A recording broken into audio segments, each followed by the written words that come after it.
In this video, I'll show you the bold choices Christopher Nolan made that keep Interstellar looking like $1 billion today, 10 years later. His film is as epic as the cosmos, but as personal as a goodnight hug. With a $165 million budget, many wondered if the film would collapse into its own black hole. The first wise choice Nolan made was to ensure Interstellar wasn't just about space, science, or environmental propaganda. It's about Cooper's desperate promise to his daughter. Interstellar could just as easily have been set in the Amazon rainforest or the Sahara Desert. If you think about it, on a meta level, Interstellar mirrors Plato's allegory of the cave. A prisoner born in a cave sees only shadows projected on the cave wall and believes that's reality. He escapes to the real world, and when he returns with the truth, no one believes him. In Interstellar, on one level, Earth is kind of cave, a dying planet. A few leave the cave to explore the unknown. However, three-dimensionality, our way of seeing and intuitively understanding everything, is the real cave. And Cooper experiences the power of time and space in ways no one else can comprehend. Scientists understand higher dimensions through mathematics and some visual trickery, but it cannot be intuitively understood.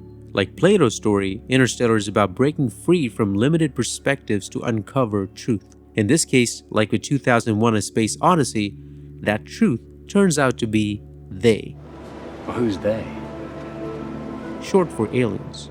The second critical decision Nolan made was to shoot on film stock. Interstellar was filmed on the then relatively new Kodak Vision 3 stock, known for the finest film grain. This ensured the cleanest image possible. Vision 3 also has the highest dynamic range of color film stocks, so you can underexpose the film and still get outstanding results. The choice of film stock gave cinematographer Hoyte van Hoytema the ability to get the most beautiful skin tones in the close-ups, as well as clean blacks in the space shots. You don't want to see film grain or color noise in space. I've already covered Hoytema's cinematography style in another video. Check for the link in the description. For Interstellar, instead of feeling restricted with the massively heavy IMAX film camera, he re-engineered them to shoot handheld. Why? Handheld camera work has an immediacy that steady shots don't have, sort of how documentaries look. IMAX, on the other hand, has the sharpness of a katana, with details so lifelike it takes your breath away. The lenses used were Hasselblad and Mamiya lenses rehoused specifically for IMAX film. They used 50mm and 80mm lenses, mostly shot at T2. It doesn't get any shallower than that. The fusion of epic scale and personal stories told through close-ups gives Interstellar its big bang. In scenes where IMAX couldn't be used, they filmed in anamorphic. Panavision anamorphic lenses introduce specific optical qualities such as vignetting, lens flares, and barrel distortions that you don't get with IMAX. This allowed Nolan to create two worlds in the story, and also to get real close with the camera. With anamorphic lenses, you need to use diopters to get those close-ups in focus. The look of Interstellar is inspired by many films like Tarkovsky's The Mirror and Ken Burns' The Dust Bowl. Hoytema worked with Nolan to create a muted, desaturated Earth. Low-hanging clouds and airborne dust rob the planet of its green vibrance, underlining its slow demise. If you live in a polluted city, it will be familiar. Typically, space films are full of CGI-rendered objects and characters. However, there are only about 600 effect shots in Interstellar. That's because Nolan is renowned for preferring practical effects to photograph something for the textural results it provides that computer-generated objects don't have. A lot of what you're seeing in the film is real. The characters are not walking on green floors or against green backgrounds. They filmed in hostile environments like Iceland because you really get a sense of the treachery of the location. Even the production design reflects Nolan's dedication to realism. Production designer Nathan Crowley modeled the Endurance on the International Space Station, a blending of analog switches, digital controls, and cramped spaces.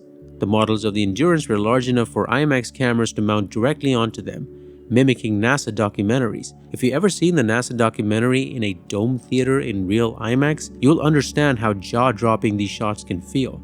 They lend Interstellar a tactile, believable quality unmatched by green screen heavy productions. Nolan teamed up with theoretical physicist Kip Thorne, who collaborated with the visual effects team to create scientifically accurate depictions of the wormhole and black hole based on the best knowledge available at the time. The black hole Gargantua is a masterpiece, probably the defining image that will forever be associated with Interstellar. The robots weren't animated in post either. They were physically controlled by puppeteer Bill Irwin on set. Nolan wanted them to feel functional, not flashy, and it works. Picking Hans Zimmer for the music score is always a stroke of genius. The resulting soundscape, anchored by a 1926 Harrison & Harrison church organ, perfectly complements the film's emotional highs and lows. Nolan's sound design is famously polarizing. In Interstellar, he had deliberately mixed dialogue to be overwhelmed by rocket roars and Zimmer's score in certain moments. It wasn't a mistake. It was an experiment designed to make you feel like you were there, inside the chaos of space travel. It is definitely not mixed like most high-octane blockbusters. Nolan does push the low end or bass that most filmmakers would dare. He really wants your seat to shake like you're in the rocket. I think the sound might work in the IMAX format because the visuals were designed to be as awe-inspiring as the sound mix. However, on 35mm or digitally projected screens, the sound is definitely overwhelming. I remember the adjacent multiplex screen shaking while it was playing another film. The other confusing aspect of Interstellar is the ending, which does have a scientific explanation. Interstellar is a film heavy on science, maybe too much, though it never comes in the way of the emotional stakes and narrative logic.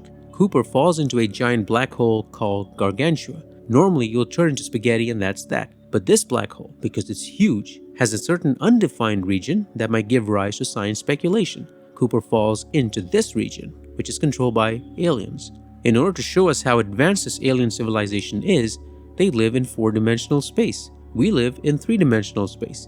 A creature that lives in a 2D world can never imagine the world as we see it and take for granted. There's no way we can visualize a 4D space, but a tesseract is a 3D representation of it. This is what Cooper falls into. To make matters simple, maybe too simple, he can interact with time as a physical dimension. This is an extension of Einstein's space-time 4-dimension system. If it wasn't clear by now, we're well within the science fiction part of Interstellar, because there's no basis for marrying so many scientific concepts. Just as you can see buildings spaced out separately in space because no two things can occupy the same space, he can see time as a physical thing taking its own space, and his life is arranged like books in a library. So now he can conveniently float to the point in time he has to go to communicate with his daughter. Indirectly, the aliens help him to interact with the past in Murph's room and send the Morse code that inspires Murph to save humanity. Is it too convoluted? Probably. Why is Cooper's 4D world restricted behind bookshelves? Why can't he float directly to Murph and tap on her shoulder or something, or speak to her? How did the extra smart alien race know for sure Murph will in fact figure it all out? And before all of that, why didn't they do all of this themselves? It would have been trivial for them. They gave away their presence anyway by letting him survive.